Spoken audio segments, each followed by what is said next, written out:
eu queria que vocês levantassem e ficassem de pé e me ajudassem a dar as boas-vindas ao fundador do GV Top, Flávio Augusto!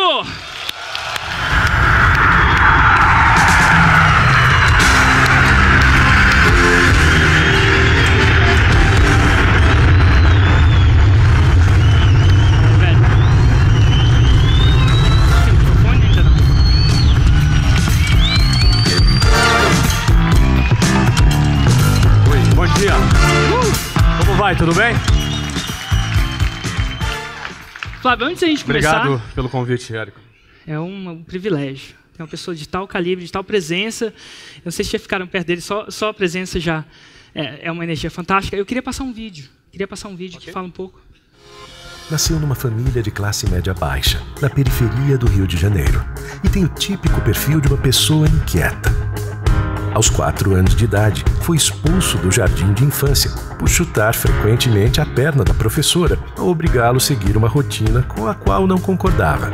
Aos 13, criou tumulto na escola porque decidiu não ter mais caderno para copiar matérias, porque não via sentido perder tempo e foco durante a explicação do professor, copiando algo que já estava nos livros recomendados pela própria escola. Aos 16 anos foi expulso novamente, dessa vez do Colégio Naval, por contestar o modelo militar e questionar a rotina imposta pela instituição. Aos 19, abandonou o curso de Ciência da Computação na Unicamp, antes mesmo de iniciar a primeira aula, por ter se apaixonado por Luciana, com quem se casou aos 20 anos de idade, enquanto ela tinha apenas 17, causando perplexidade em seus amigos e família por ter decidido se casar tão cedo. Em seguida, Flávio abandonou a Faculdade de Ciência da Computação da Universidade Federal Fluminense por decidir se concentrar em sua função de vendedor numa pequena escola de inglês, onde tinha um trabalho informal remunerado somente com comissão. A propósito, Flávio nunca teve sua carteira de trabalho assinada, recebeu FGTS ou gozou de férias de 30 dias. Aos 23 anos, abriu sua própria empresa, usando como capital R$20 mil do cheque especial, a um custo de 12% ao mês. Com este currículo nada convencional, Flávio trabalhou por 18 anos e expandiu sua companhia para 6 países, abrindo quase 400 filiais e gerando mais de 10 mil empregos. Em seu auge, depois de crescer nunca menos que 30% ao ano sob sua gestão, vendeu a companhia numa transição bilionária para um grande grupo brasileiro. Quando todos achavam que sua aposentadoria havia chegado, Flávio comprou um time de futebol profissional nos Estados Unidos, gerando muita desconfiança. Afinal, o futebol nos Estados Unidos ainda era considerado um esporte irrelevante. Flávio investiu $110 milhões neste projeto. Depois da Copa no Brasil, apenas poucos meses depois de sua aquisição, o mundo inteiro se rendeu ao mercado americano, considerando-o um fenômeno e a próxima fronteira conquistada para o mercado de futebol. Isso elevou a avaliação de seu clube em mais de $325 milhões, o que tem sido alvo de assédio por investidores de todo o mundo. Fundou há 4 meses o meusucesso.com, uma escola online de negócios, onde mais de 30 mil alunos já participaram de suas aulas em apenas 4 meses. Aliás, esta startup precisou de apenas 38 dias para faturar o seu primeiro R$1 milhão. Ainda em 2014, fundou o TBDH Capital, que já investiu em mais de 5 empresas nos últimos meses. Flávio questiona o inquestionável, cria, busca soluções e acredita no potencial do ser humano, principalmente dos que são rejeitados e considerados desqualificados por não terem, como ele, se adequado ao modelo convencional. Flávio considera o sistema de ensino formal limitado e ultrapassado por não priorizar o desenvolvimento das capacidades emocionais e a construção de uma mentalidade vitoriosa. É um sistema focado somente no acúmulo de informações, como se isso fosse o bastante para que um indivíduo se torne relevante para a sociedade. O seu maior prazer é ver o torto se endireitar, o feio desabrochar sua beleza e o rejeitado tornar-se desejado por aqueles que um dia o desprezaram. Há 3 anos e meio, diante de todos os seus compromissos, Flávio criou o Geração de Valor, com o objetivo de colaborar com os que estão em busca de conquistar o seu espaço nessa sociedade padronizada e repleta de contradições. De lá para cá, investiu cerca de 1h30 todos os dias para criar pessoalmente o conteúdo e interagir com os GVs, totalizando mais de 1.900 horas de trabalho desde sua fundação. O resultado desses 3 anos e meio é essa coletânea do melhor que foi produzido neste período para lançar este livro. O primeiro livro do Geração de Valor.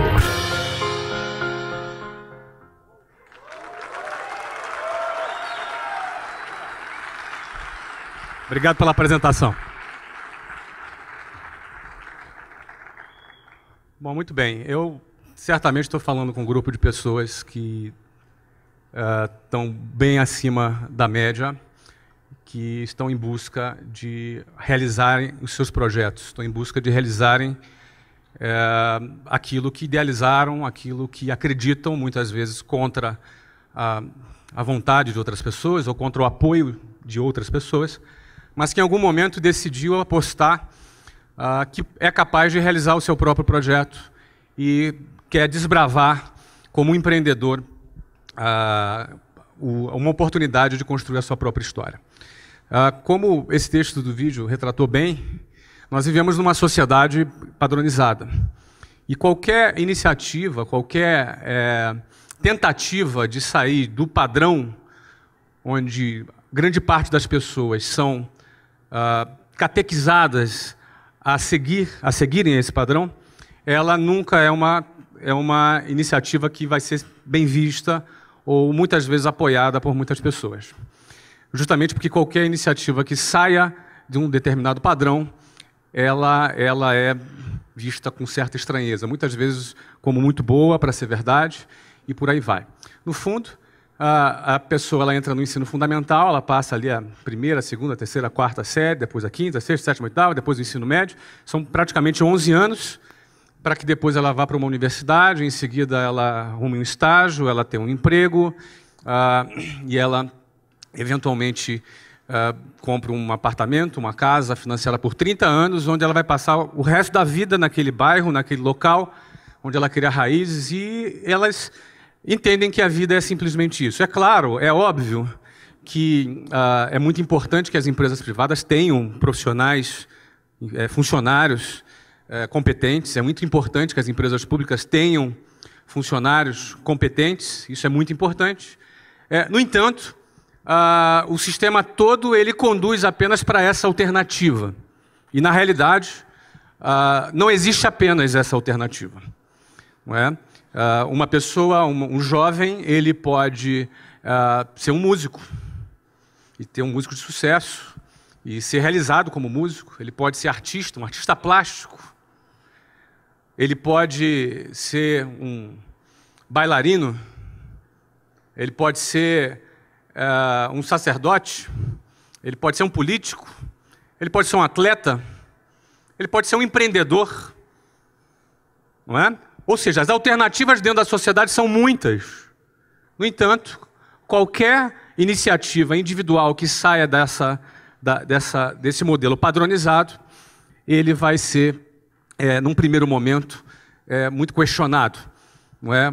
Muito questionado. E eu quis abrir aqui esse nosso papo falando sobre isso, porque existe uma fase na vida de um empreendedor que é aquela fase que ele ainda não conquistou credibilidade. As pessoas ainda não depositam sobre ela ainda uma grande credibilidade.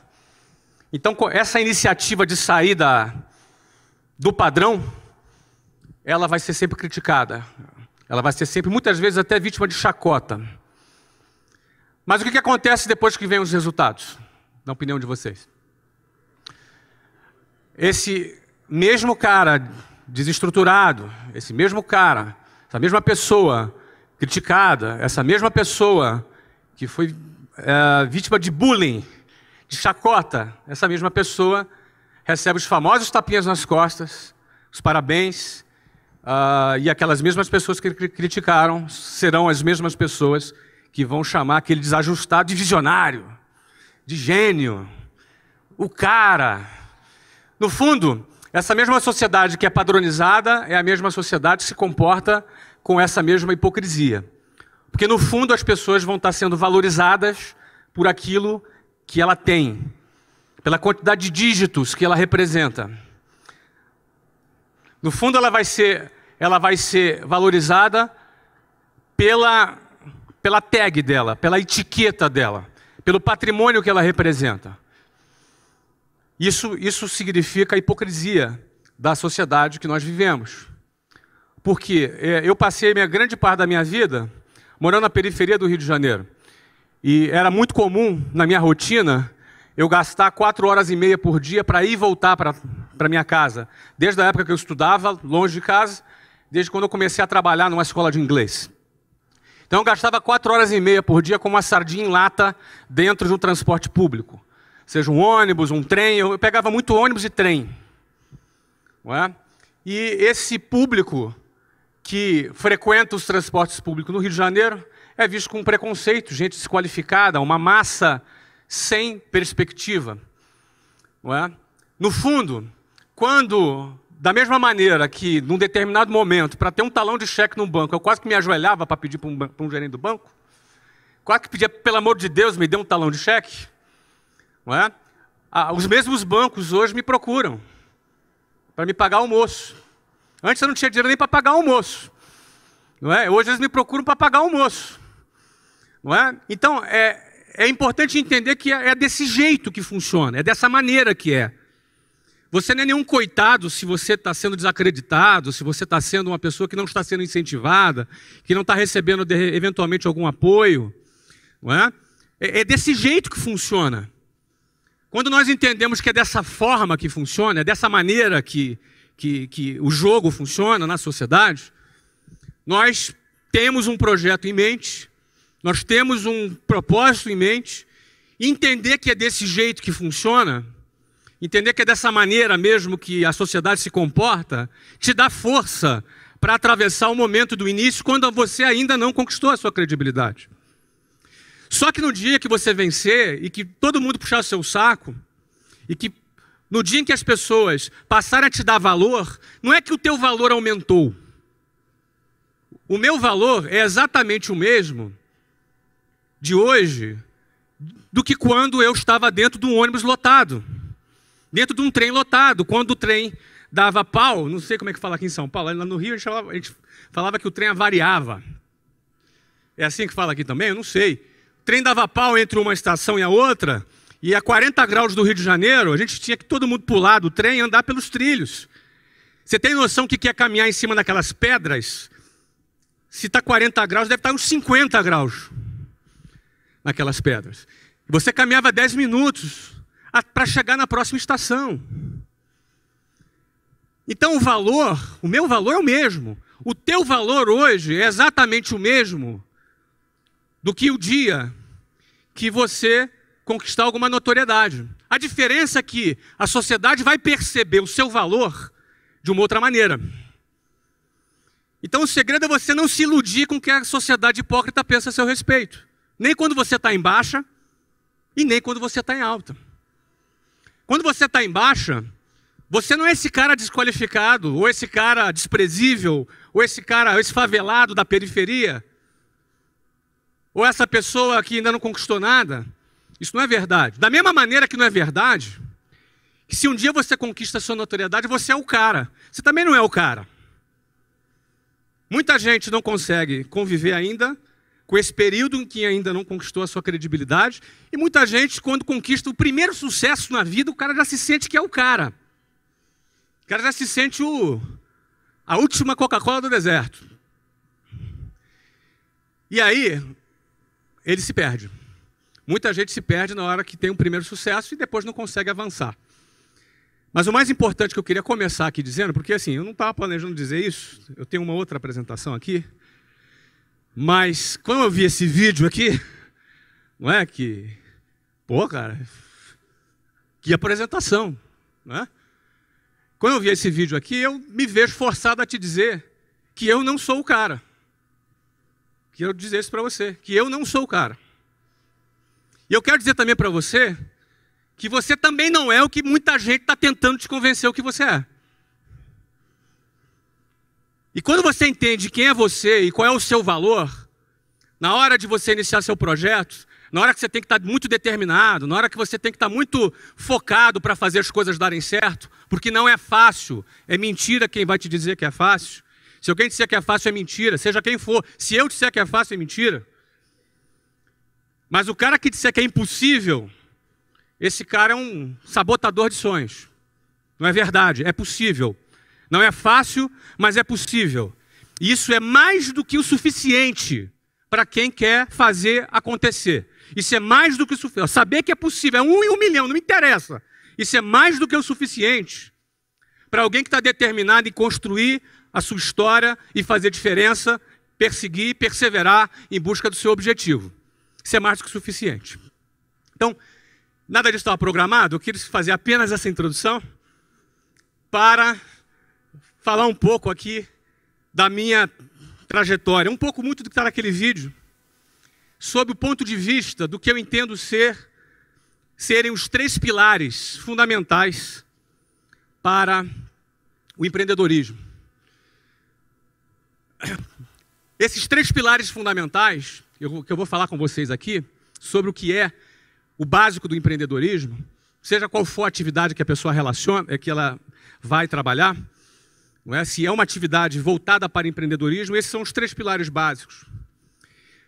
E eu vou passear um pouco por 3 negócios, não é? Eu sou fundador do TBDH Capital, significa to be, to do e to have, ser, fazer e ter. Tem um pouco de filosofia nessa nossa marca, porque a sociedade valoriza o ter, não é? A sociedade valoriza os bens materiais em primeiro lugar. No entanto, também não estava programado falar sobre isso, mas vamos lá. No entanto, em primeiro lugar eu venho ser, porque quem é faz. To be, to do, to have. Quem é faz e quem faz tem. Qualquer conquista material ela é simplesmente consequência daquilo que você é capaz de produzir, daquilo que você é capaz de realizar. E o que você é capaz de realizar está muito relacionado ao seu comportamento, a forma como você se comporta. Vencedores têm um comportamento parecido um com o outro. E o seu comportamento é resultado da tua maneira de pensar, seu padrão de pensamento, o seu modelo mental. Então, uma boa parte de educação voltada para o sucesso está relacionada em reestudar a maneira de você pensar, a maneira de você encarar a vida, os hábitos que a gente recebeu, porque nós nascemos nessa sociedade, às vezes numa família que tinha outros hábitos, não é? E, eventualmente, se você tomou uma decisão de realizar algo relevante, você vai ter que revisitar a tua maneira de pensar, revisitar os seus valores, revisitar os seus pontos de vista, o seu mindset. Quando você revisita a sua forma de pensar, você vai encontrar muita coisa que não presta.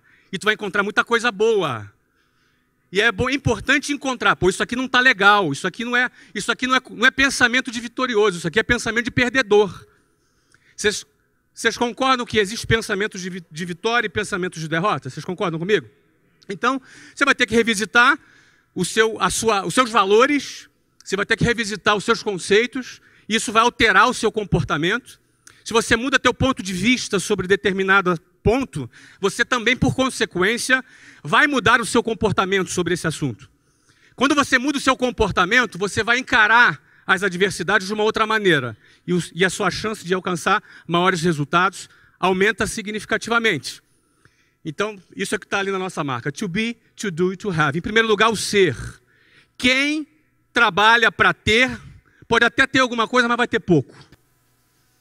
Quem trabalha para ter, eventualmente vai conquistar alguma coisa, mas vai conquistar muito pouquinho.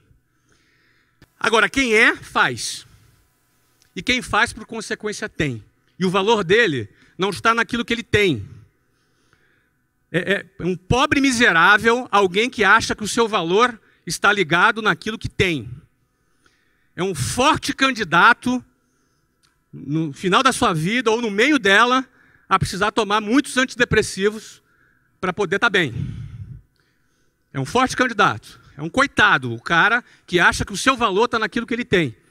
Geralmente o cara só que persegue a grana ganha pouco. O cara que persegue uma causa, ele ganha mais. Sabe por quê?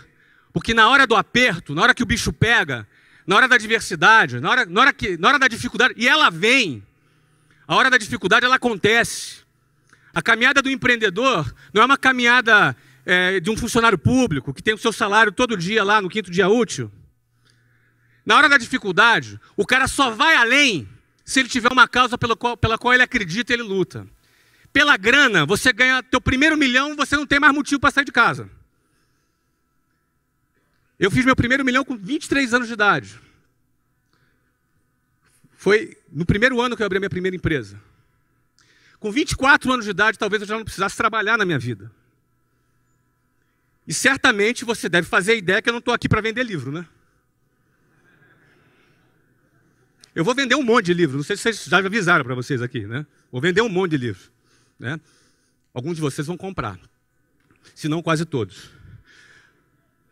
E é muito interessante que eu gosto de vender livro quando você doa 100% dos seus direitos para o Instituto de Geração de Valor.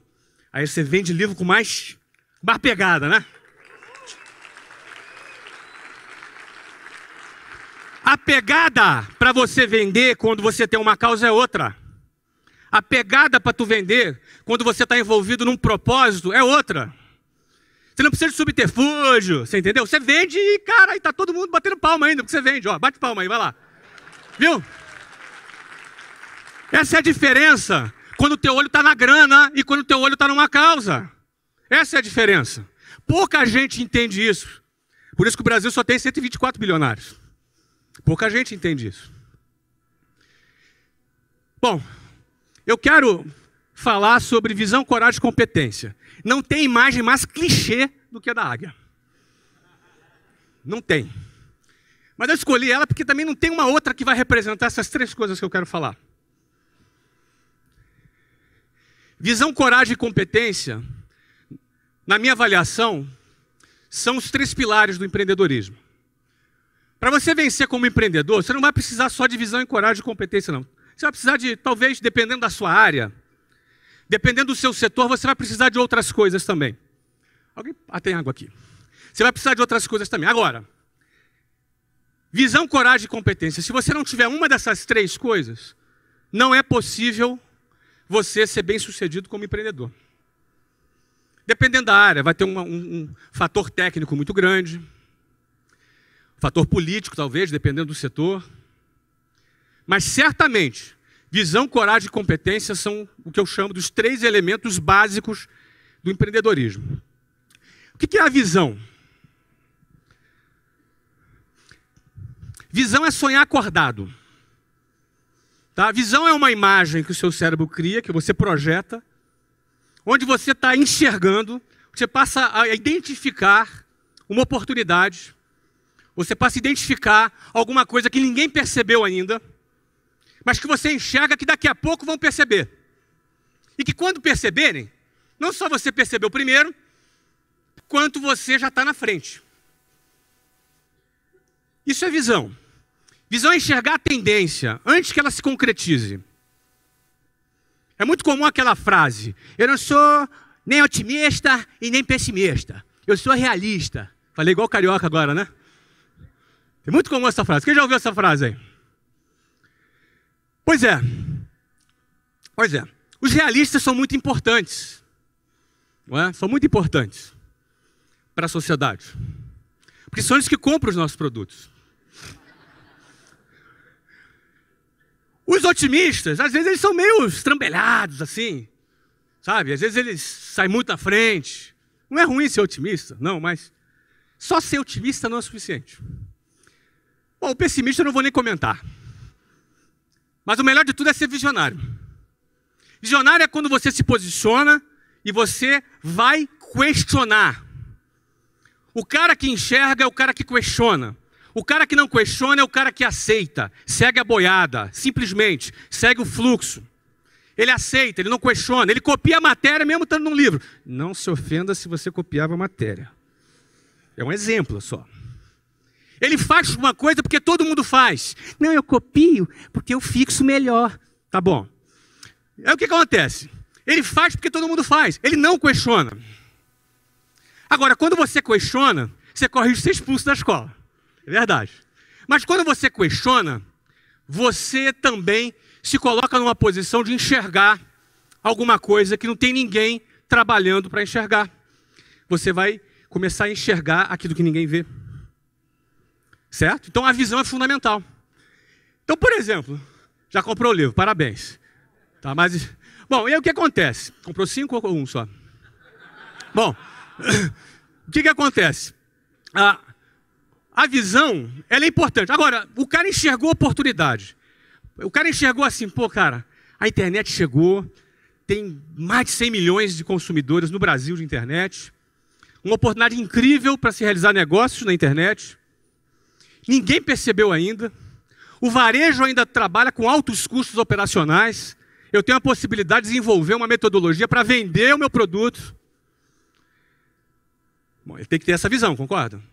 E ele, pô, a maioria não enxergou isso ainda. Ótimo. Agora, só a visão funciona? Além da visão, ele precisa ter o quê? Ele precisa ter coragem. Se você tem uma visão, uma ideia, um projeto, mas não tem a coragem, sua ideia vai ficar na gaveta. E aí você vai ter que conviver com aquela situação. 3 anos depois, eu quase que eu fiz isso aí. Poxa, ia ser legal, né? Porque você não teve coragem. Só ter a visão não adianta. O cara teve a visão, agora ele precisa se mover. Ele precisa ter a coragem. Ele precisa enfiar a mão no bolso. Ele precisa correr algum risco. O que é coragem? Fui para o dicionário. A coragem, ela é firmeza de ânimo ante o perigo, os reveses e os sofrimentos. O cara que tem coragem, ele se move sabendo que ele corre o risco de ter reveses, que são perdas, e ter sofrimentos. O cara que não tem coragem, ele enxerga a possibilidade dele ter esses problemas, e aquilo é suficiente para o cara parar. Porque o medo é parte natural do ser humano. Todos nós sentimos medo. Eu sinto medo. Você sente medo. E que bom que a gente sente medo, porque o medo é parte, inclusive, da nossa sobrevivência. Não é? A criança, quando é muito novinha, não tem noção do perigo, ela não tem medo. Você tem que estar de olho. Tem um filho de 4 anos, tem que estar de olho nele o tempo inteiro. Agora menos um pouco, mas quando tinha 2, então, o tempo inteiro de olho nele. Certo? Então o medo, ele faz parte. Agora, o que você faz com o medo? Quando você sente o medo? Como é que você reage ao medo? Uns enfrentam o medo. Porque a visão dele não é uma coisa louca. Não, eu vou fazer, porque não é uma coisa inconsequente. Ele tem a visão. Mas o que faz ele se mover? Ele tem que enfrentar o medo. Enquanto outros se acovardam diante do medo. O medo só gera esses 2 tipos de reação. Ou a coragem ou a covardia. Qual dos 2 sentimentos é o sentimento do vitorioso e qual o sentimento do perdedor? Não precisa responder, já sei que você sabe. Então é parte da vida do empreendedor que deu certo. Em algum momento, todo negócio que deu certo é resultado de uma decisão corajosa. Todo negócio que deu certo, todo cara bem-sucedido, todo cara que fez acontecer, em algum momento ele tomou uma decisão corajosa. Nada é natural. Nada acontece. Nada rolou. Deixa rolar. Deixa a vida me levar. Não, nada disso. Tudo é resultado de uma decisão corajosa em que alguém pegou na espada e no escudo e foi para o campo de batalha e fez acontecer. É assim que funciona. Bom, aí esse cara teve visão, teve coragem. Só que na hora de pôr em prática, ele precisa ter o quê? Ele precisa ter competência. Não adianta o cara ser esforçado e querer trabalhar com marketing digital e não saber nem ligar um computador, concorda comigo? Na hora da competência, o que o cara tem que fazer? Ele tem que saber fazer o que ele tem que fazer. Eu trabalhei com curso de inglês. Quando eu abri o meu negócio de curso de inglês, o que aconteceu? Eu já tinha 4 anos de experiência com uma rede de escolas de inglês. Então é fundamental o cara ter a competência, certo? Então a competência é principal. E muitas empresas quebram nessa hora. Porque na hora de botar a mão na massa, o cara acha que empreender é ficar no ar-condicionado só. Na hora de botar a mão na massa, o cara acha que empreender não depende de de um conhecimento técnico, ele vai ter que ter o conhecimento técnico. E aí entra a competência. Bom, eu vou falar de 3 empreendimentos que o TBDH Capital hoje investe talvez em 8 empresas. Metade delas nós fundamos e metade delas nós adquirimos. Eu vou falar de 3 casos aqui e vou procurar identificar na história desses 3 empreendimentos como é que se comportou essa questão da visão e da coragem e da competência. Estou falando muito rápido aí? Então vamos lá. Primeiro caso é esse aí. Em 1995, eu abri a WhatsApp, a primeira escola de inglês da WhatsApp. Eu não sabia ligar o computador, mas eu sabia contratar quem é que sabia ligar o computador, porque eu não falava inglês quando eu abri a WhatsApp. Mas eu sabia contratar o cara que falasse inglês. Não é assim, Érico? É isso aí. Não é? Muito bem. Ou seja, quando eu fundei a WhatsApp em 1995, qual foi a visão? O que me moveu a fazer isso? Engraçado que o que nos move são coisas diferentes em momentos diferentes. No meu caso, foi isso que me moveu. Olha a cara de malandro do cara. Eu tinha 19 anos, a Luciana tinha 16. Essa foto, na realidade, eu tinha 18, ela tinha 15. E quando eu deixei de lado a Unicamp, que eu ia fazer engenharia de computação, eu estava no Rio de Janeiro e precisava pagar o cinema, pagar um restaurante, precisa ter dinheiro para poder a gente sair. Então essa foi a minha primeira motivação. Você vê que não era uma coisa grandiosa, tá vendo? Era pagar o sorvete. Para pagar o sorvete, aliás, a Luciana, nós estamos casados, vamos fazer 22 anos de casado, temos 3 filhos, não é? Nos casamos em 1992, não é? Eu tinha 20 anos, ela 17 anos.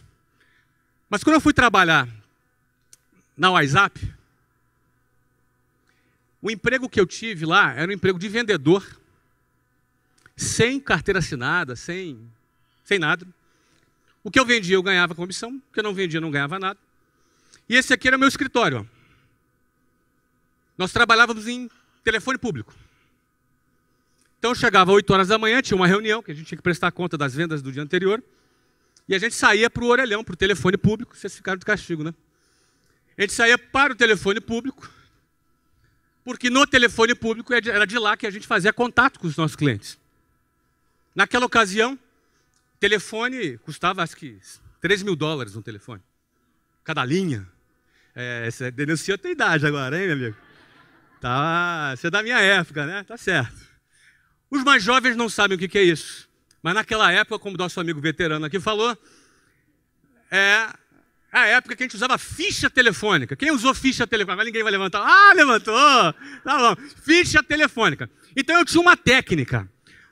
A minha técnica era a seguinte, olha, eu chegava no orelhão, eu pegava a minha munição de ficha telefônica, eu fazia umas 10 pilhas em cima do telefone público, quando apareceu uma pessoa na fila atrás, ela olhava aquela quantidade de fila e ia procurar outra. Então eu ficava tranquilo no meu escritório. Só que eu não era bobo, né? O meu escritório era no Santos Dumont, no Rio de Janeiro. Então era bacana que eu falava com o cliente, aí dava assim, ping-dong, voo para São Paulo. Ou seja, ficava um negócio chique pra caramba, entendeu? Ah, desculpa, chamou o voo aqui e tal. É um negócio super chique que ficava, não é? Mas essa era a minha realidade. Eu fui muito criticado, porque um cara inteligente ia para a Unicamp. E aí o cara, pô, mas agora virou vendedor. Vendedor de cursinho de inglês. Coitado. Coitadinho. Era tão inteligente, né? Tinha um futuro tão bom, não é? Pois é. Nessa empresa que eu trabalhei por 4 anos. Foi a empresa que eu aprendi muita coisa.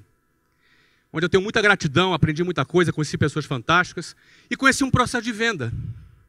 Existia um processo de venda que nós tínhamos e que eu me especializei nesse processo de venda. Eu fui um campeão nesse processo de venda. E até um certo ponto que eu identifiquei que essa empresa não tinha um produto legal e que não tinha futuro. E eu já comandava cerca de 70 pessoas na minha equipe.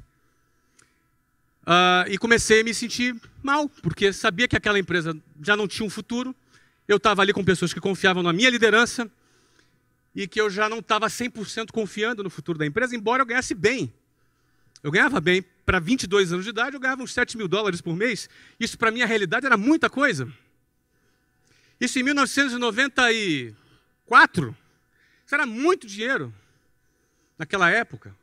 E na minha realidade, aquilo ali era... Eu já vivia de uma situação muito privilegiada. Só que recém-casado, com prestação do apartamento, do sofá, da geladeira, não é? Tinha uma série de compromissos. Então, o que eu tinha que fazer? Ficava na empresa ou saía da empresa? Na ocasião, eu saí da empresa. Saí da empresa porque eu me senti nesse conflito ético e optei por ter paz na minha consciência, cumplicidade com a minha equipe, e entrei no projeto da WhatsApp. E o projeto da WhatsApp é isso aqui. Isso aqui é o número de escolas da WhatsApp dos 18 anos. A partir aqui desse mês, a gente começou a fazer franquia. Obviamente, eu tive que estudar bastante, me desenvolver, aprender sobre aquele novo setor. Aqui, nesse 2005, aqui eu aprendi a falar inglês. Ó. Fui morar na Austrália, não é? Fui morar na Austrália e eu falei, vamos resolver esse problema, e resolvemos, não é? Na realidade, o nosso objetivo qual era? Meu objetivo quando eu fui morar na Austrália em 2005 era começar um trabalho, era virar um empreendedor digital. Em 2005. Porque a partir de 2005 eu passei a trabalhar de longe, na internet, porque eu tinha escolas. Só que da Austrália, eu passei a morar na Austrália, viajava uma vez a cada 2 meses para o Brasil e tocava o negócio à distância. Por que eu decidi tocar o meu negócio à distância? Eu queria provar para o mercado que o negócio que eu construí tinha valor e que não dependia da minha presença, que não dependia da minha atuação. Então, se eu consigo provar para o mercado que o negócio que eu criei, que a marca que eu criei tem valor e que não depende da minha presença, significa que esse negócio passa a ter valor para o mercado. E aí eu fui para a Austrália para querer provar isso para o mercado. Sabe o que aconteceu? Deu tudo errado. Tive que voltar correndo que o negócio... O crescimento que estava... Ia ser uns 40% aquele ano, se eu não volto, a gente não fechava nem 25%. Eu tive que chegar à conclusão que realmente o negócio ainda dependia muito da minha presença. E eu botei o rabinho entre as pernas, arrumei as malas e voltei para o Brasil, para tocar a minha empresa. Isso em 2006 eu voltei para o Brasil. E aí o que acontece? Em 2009, mais maduro, desenvolvi mais know-how, preparei mais a empresa, preparei mais os executivos da empresa. Nessa altura já eram cerca de 9.000 funcionários na empresa. A essa altura, já mais maduro, mais preparado, eu me mudei para os Estados Unidos. Fui morar em Orlando em 2009, com o mesmo objetivo. A empresa precisa mostrar que é uma empresa que tem valor, que ela não depende do meu trabalho direto. E aí, como vocês podem ver aqui no gráfico, acho que eu já estava atrapalhando, né? Quando eu viajei. O negócio passou a crescer 50% ao ano, quando nós vendemos a companhia, em 2013, para um grande grupo brasileiro. Tá? Uma das maiores transações do setor de educação, talvez uma das 3 maiores transações do setor de educação da história, que foi feita essa venda em 2013. Não é? Quando eu vendi esse negócio, ou seja, eu tive a visão de que o inglês seria um idioma que seria importante no futuro, porque na década de 90 o inglês não era lá tão... Era recomendável. Hoje o inglês se tornou uma coisa importante, super importante. Essa foi a visão. A coragem foi de eu pedir demissão e sair e entrar. E a competência foi a execução desse processo em 18 anos. Morando nos Estados Unidos, em 2009, meu filho, que tinha 9 anos nessa época, começou a jogar futebol. E ele é bom de bola. Aliás, hoje ele joga no Benfica, na base do Benfica. Hoje ele tem 14 anos. E lá nos Estados Unidos, ele começou a jogar futebol. E começou a se destacar. E aí eu arrumei um emprego. Emprego de motorista de jogador de futebol. Eu viajava todos os fins de semana com o Breno para participar dos torneios espalhados pela Flórida. O que eu comecei a ver lá? Comecei a enxergar lá. Qual foi a minha visão lá? Comecei a enxergar o seguinte. Um monte de criança, um monte de adolescentes, um monte de pais. Num torneio, milhares de crianças jogando futebol. Isso estava fora do meu radar. Estava fora da minha intuição. Minha intuição dizia que eu ia encontrar lá beisebol, basquetebol, futebol americano, mas não aquela audiência do futebol. Eu fiquei um pouco incomodado com aquilo. Eu falei, como é que pode isso? Por que é isso? Não é? Aí fui comprar uma pesquisa. Pesquisa que eu comprei mostrou isso aqui. Os Estados Unidos têm 24 milhões de pessoas praticando futebol. Você sabe qual é o esporte mais praticado nos Estados Unidos hoje? Futebol. Está no teu radar isso? Nem o meu estava. Em 2011, quando eu peguei essa pesquisa, não estava no meu radar. Não estava no radar do mercado. Não estava no radar dos patrocinadores. Não estava no radar da imprensa especializada. Ou seja, você tem um mercado de 300 milhões de habitantes com hábitos de consumo maduros relacionados ao esporte, onde o esporte mais praticado nesse país, que é a maior economia do mundo, é o futebol. E eu não sabia. E eu via que muita gente não sabia. É o segundo esporte preferido do americano até 24 anos de idade. Ou seja, é o segundo esporte. O primeiro é o futebol americano. É o segundo esporte preferido. Ou seja, o futebol até 24 anos de idade está dentro da preferência do americano, acima do beisebol e acima do basquetebol. Primeiro esporte do público latino. São 56 milhões de latinos que vivem nos Estados Unidos. 56 milhões é 5 vezes e meia a população de Portugal. Essa é a população de latinos que vivem lá nos Estados Unidos. Tem 21 mil torcedores por jogo. É a quinta maior média no mundo. Perde para a Alemanha, Inglaterra, Espanha e México. Imagina. Você sabe qual é a média do Campeonato Brasileiro? A média do Campeonato Brasileiro são 12 mil torcedores por jogo. Média. A média do Campeonato Paulista são 5 mil torcedores por jogo. A média do Campeonato Carioca são 2.300 torcedores por jogo. A média da MLS, da Liga Profissional, são 21 mil torcedores por jogo. Isso está dentro do seu radar? Não estava no meu. Quando eu me dei conta dessa situação, qual foi a visão? Que o futebol é um fenômeno em plena ebulição nos Estados Unidos, o maior mercado de marketing esportivo do mundo, porém ainda não tinha sido percebido pelo mercado. Logo, ainda não precificado. Oportunidades que não foram percebidas pelo mercado ainda não foram precificadas. O que significa isso? Você comprou um apartamento numa rua. Você pagou 100 mil reais. Imagina essa situação. O número é só para você ter uma referência. E aí você fica sabendo que vai construir um shopping em frente desse apartamento. O que acontece com o preço desse apartamento? O que acontece com quem tem essa informação antes que a maioria das pessoas tenha essa informação? Nesse caso é uma informação privilegiada. Quem tem visão capta a informação privilegiada através da sua visão. O que foi feito nesse momento? Em maio de 2013, ele é Phil Rawlins, ele é um inglês, ele que foi o fundador do Orlando City.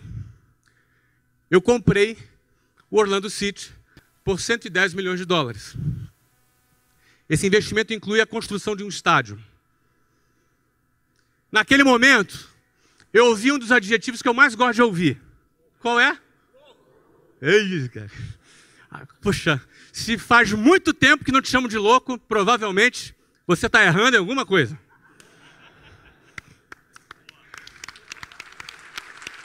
Obrigado. E aí assim, beleza. Pô, legal, tive a visão. Pô, bacana, o cara tem a visão. Pô, vai crescer. Pô, legal. Tá, mas e aí? Botar a mão no bolso, pegar 110 pau e meter ali, e aí? Tem que ter o quê? Coragem. Essa era a segunda parte. Tinha que ter coragem. Não é? Então, vamos lá. Vamos lá. Vamos apostar no projeto. E nós fizemos a aquisição lá do clube. Em agosto de 2012, foi em maio. Em agosto de 2013, foi feita a aprovação da PPP para a construção do estádio. É uma parceria público-privada. Não é?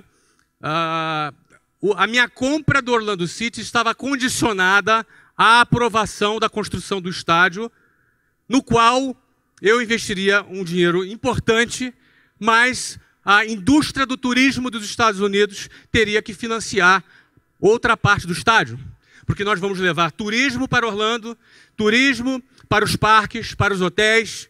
Ou seja, começou a maratona de convencimento com os diretores dos parques, dos hotéis, de toda a indústria de turismo relacionada, que tem um órgão que eu não me lembro o nome, que ele teria que recomendar a construção do estádio para o prefeito da cidade e o prefeito do condado, que iria numa votação popular, iria aprovar ou não se a cidade ia fazer esse investimento.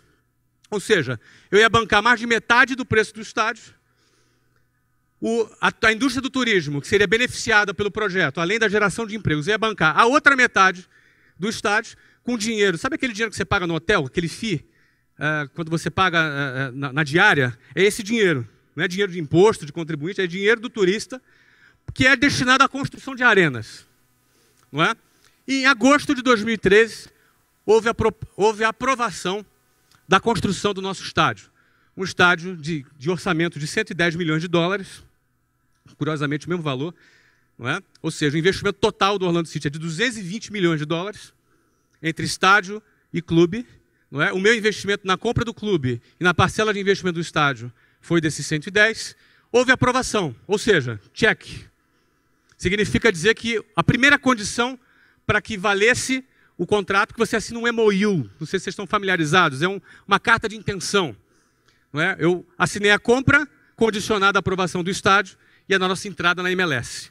Ok? Em novembro de 2013, essa foto, eu com cara de maluco, é ótimo. Mas essa foto retrata um pouco o que significou aquele momento. Não é? Aqui é o governador da Flórida, prefeito de Orlando, politicaiada toda ali para aparecer na foto, eles gostam de fotos. Não é? Ali o commissioner da MLS, que é tipo... A MLS é a principal liga americana, e ali Phil Rollins, o fundador. Nós ali fomos nomeados, com milhares de torcedores ali presentes, a nova equipe que participa da elite do futebol dos Estados Unidos e do Canadá, que é a Major League Soccer, a MLS. Okay? Então, nesse dia, foram cumpridas todas as condições. Construção do estádio e a nossa entrada na MLS. Em fevereiro de 2014, tivemos uma nova aprovação. Isso aqui é no condado, a aprovação do upgrade do estádio. Ou seja, nosso estádio, estádio de alto nível, campeão, super moderno, não vai atrasar e não tem superfaturamento.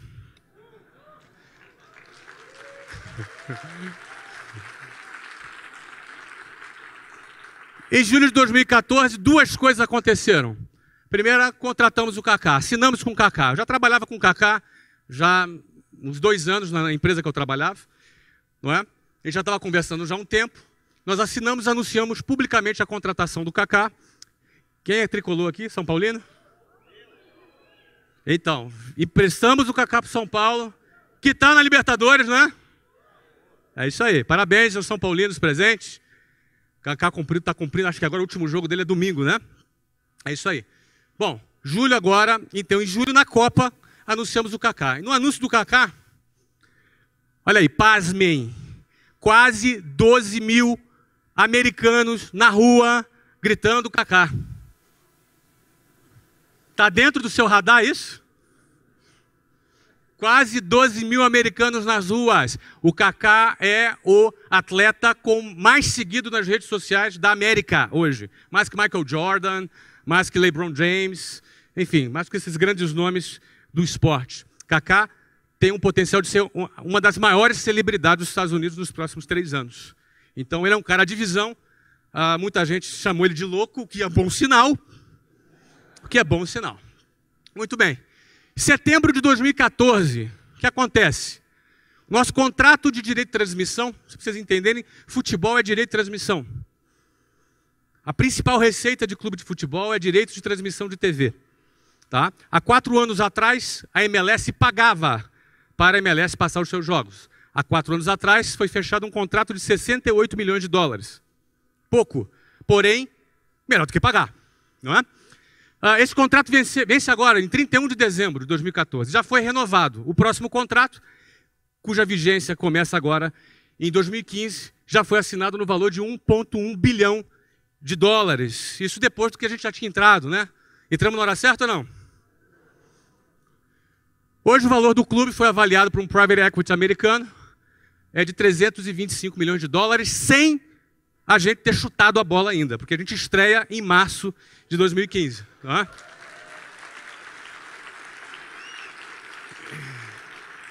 Obrigado. Isso eu só estou querendo retratar o que é a visão, a coragem e a competência. Qualquer negócio, você fala, eu quero vender ovo de Páscoa pela internet. Você vai ter que ter visão, coragem e competência. Em algum momento, se você quiser acontecer na sua carreira, fazer a sua história acontecer, você não vai ter como escapar de ter visão, coragem e competência. Para finalizar aqui, essa é uma startup que foi inaugurada há quase 5 meses. Tem algum aluno do meu sucesso aqui, só para eu saber? Tem, olha aí. Pois é, já passaram mais de 30 mil alunos já nessa startup, em 5 meses que ela foi fundada. Como é que é isso? Não é? Vamos lá. Geração de Valor é um projeto social que já há 3 anos eu me dedico.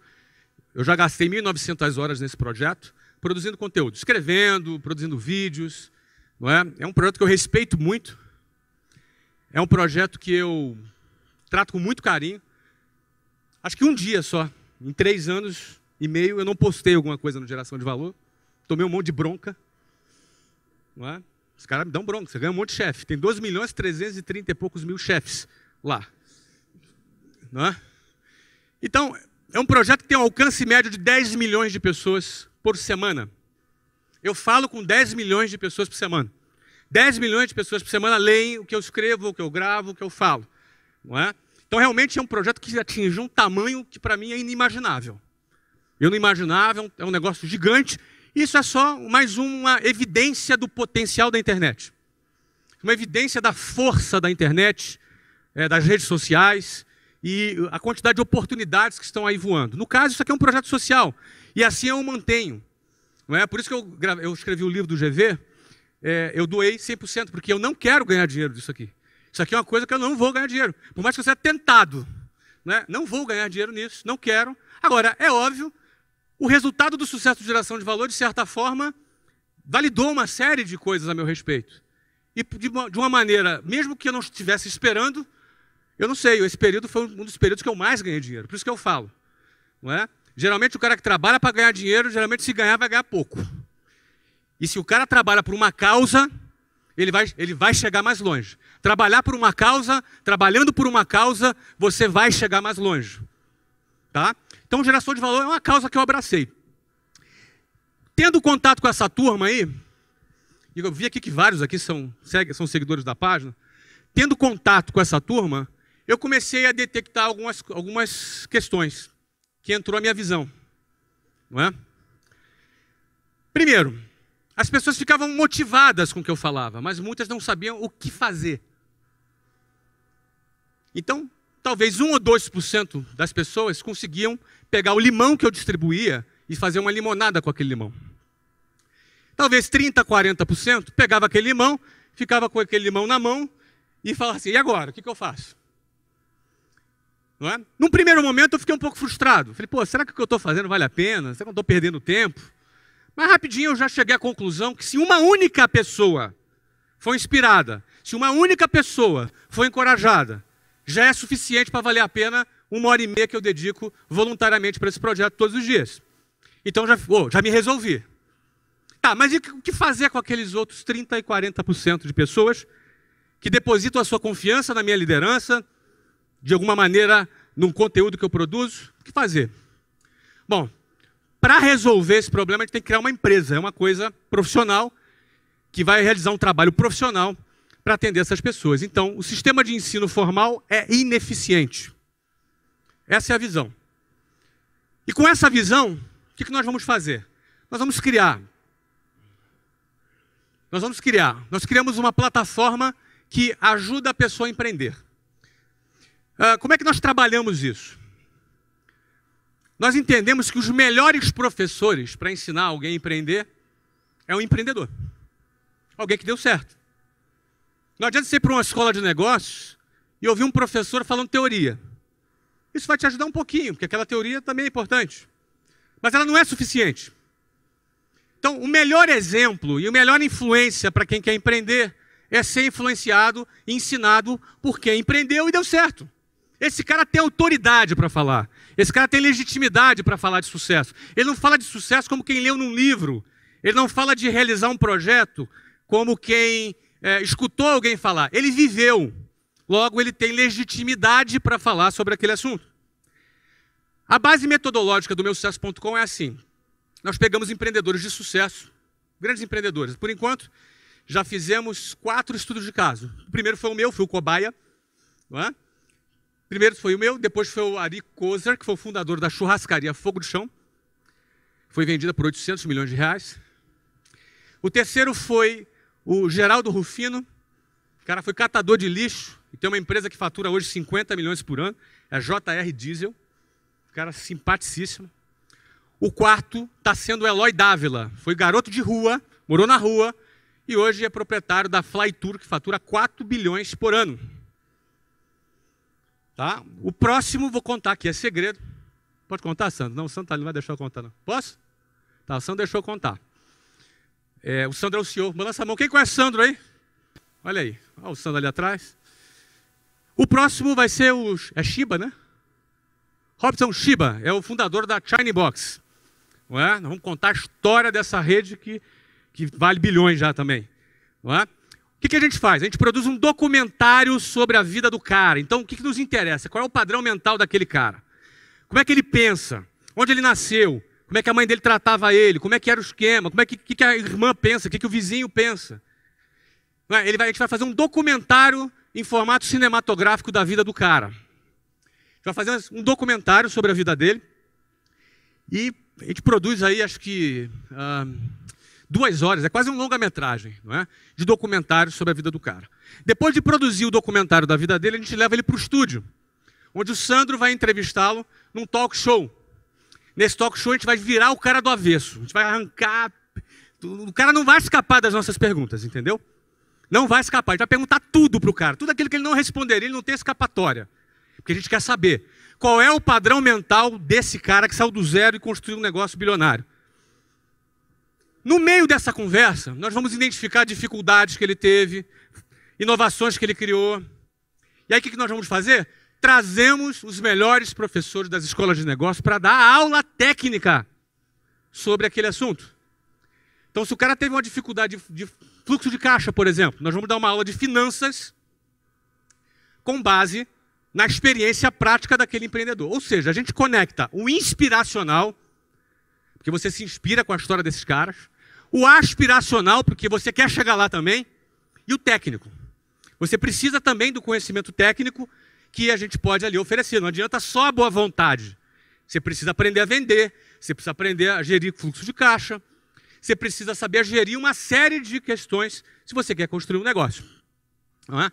Então, a plataforma, ela trabalha com essa metodologia. E, além disso, a gente promove networking, através de vários eventos que a gente realiza, espalhados pelo Brasil, e também uma rede social onde as pessoas estão conectadas. Não é? Então, essa foi a visão. Nós faturamos 1 milhão em 38 dias. O que significa isso? Isso é um investimento alto. É praticamente uma emissora de TV que nós montamos ali na Vila Olímpia. E nesse momento nós não temos área de vendas. Nesse momento nós não temos nenhum processo de venda. Nenhum funil de venda. Nesse momento nós estamos trabalhando no ajuste do produto. Nós estamos trabalhando na excelência do produto. Nós estamos trabalhando para construir o primeiro portfólio de empreendedores sobre os quais fizemos um estudo de caso. Nós vamos iniciar o nosso processo de venda em janeiro de 2015. Ainda assim, mais de 30 mil alunos passaram pelas nossas salas de aulas e faturou 1 milhão de reais em 38 dias. Quais são os planos para esse projeto? São 50 mil, são simples. 50 mil assinantes no primeiro ano, 100 mil assinantes no segundo, 150 mil assinantes no terceiro. Baseado em que eu afirmo isso? Em todo o processo de venda sobre o qual eu domino, já conheço, trabalhei por 18 anos na empresa que eu construí. Não é? E baseado em processos, obviamente, como estamos falando aqui de um negócio digital, em processos de marketing digital. Isso elevará o valor dessa empresa em R$1 bilhão. Hoje, o meu sucesso.com, com 5 meses, está avaliado em 40 bilhões de reais e já nós aceitamos a entrada de um investidor nesse preço. Tá? A previsão é que essa empresa, em 3 anos, no final de 3 anos, já esteja avaliada em R$1 bilhão. Tem que ter visão, coragem e competência. Com visão, coragem e competência, você consegue pensar fora da caixa, enxergar antecipadamente aquilo que as pessoas não enxergam, produzindo informações privilegiadas, né? Trabalhando com coragem, investindo com coragem e com competência para executar. Para eu finalizar, eu não sei nem que horas são. Que horas são aí, por favor? Está no meu horário agora. Para finalizar é o seguinte, esse é o desafio, tá? Esse é o desafio. Eu não sei em que condição você está aqui, não sei se você já ganhou dinheiro, se já não ganhou, se você está arrebentando, seu negócio está bombando, se não está. Para mim não faz diferença. Eu não divido as pessoas aqui por essa classificação. Independentemente de qual seja a sua situação, o teu desafio é manter a sua essência. O seu desafio é manter a sua essência. Eu não sei qual é a sua essência, eu vou falar da minha. A minha é essa aqui, ó. Essa é a minha. Eu era um desses caras aqui, ó, alguns anos atrás. Talvez, mas esse aqui que está sorrindo, ó. Mas não sou eu, não. Mas era um desses caras aqui, um ano atrás. Alguns anos atrás. Eu não quero nunca deixar de ser esse cara aqui. Eu não quero deixar nunca, ninguém, sociedade alguma, me convencer que eu sou o cara, que é mentira. Que esses mesmos hipócritas me desprezavam alguns anos atrás, como provavelmente despreze você. Tá claro o que eu estou falando? Então eu sou eu, hoje e ontem. Você é você hoje. Você é você hoje e no dia que você tiver sucesso, seja você. Não caia nessa. Senão você se perde. Aí o tombo é feio. Tombo é feio. Ninguém vai ser o cara porque tem dinheiro, não. Tombo é feio. Guarde a sua essência. Ó, esse aqui sou eu. Ó. Um desses aí. Ó. Um desses aí sou eu. Um a mais naquela multidão ali. Guarda a tua essência. Agora saiba do seguinte. Não reclama. Que sempre tem alguém pior que você. Ó. Você é na Tailândia. Não reclama que tem sempre alguém pior que você. Muito obrigado, tá, gente? Um abraço. Obrigado.